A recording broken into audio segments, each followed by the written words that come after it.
حضرت ابو مسعود رضی اللہ عنہ سے روایت ہے کہ رسول اللہ صلی اللہ علیہ وآلہ وسلم نے فرمایا، لوگوں تک پہلی نبوت کا جو کلام پہنچا ہے اس میں یہ بھی ہے کہ جب تو حیا نہ کرے تو جو چاہے کر۔ سنن ابن ماجہ حدیث نمبر 4183۔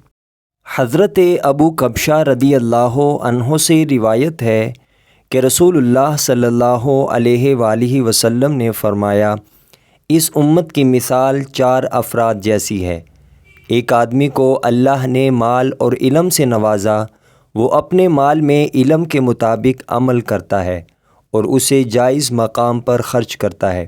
ایک دوسرا آدمی وہ ہے جسے اللہ نے علم دیا اور مال نہیں دیا، وہ کہتا ہے اگر میرے پاس بھی اس شخص کی طرح مال ہوتا تو میں بھی اس مال سے ایسے عمل انجام دیتا جیسے یہ نیک مالدار انجام دیتا ہے۔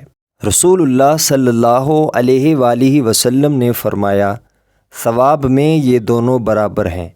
اور ایک تیسرا آدمی وہ ہے جسے اللہ نے مال دیا اور اسے علم نہیں دیا، چنانچہ وہ اپنے مال کو اندھا دھند صرف کرتا ہے، یعنی ناجائز مقام پر خرچ کرتا ہے۔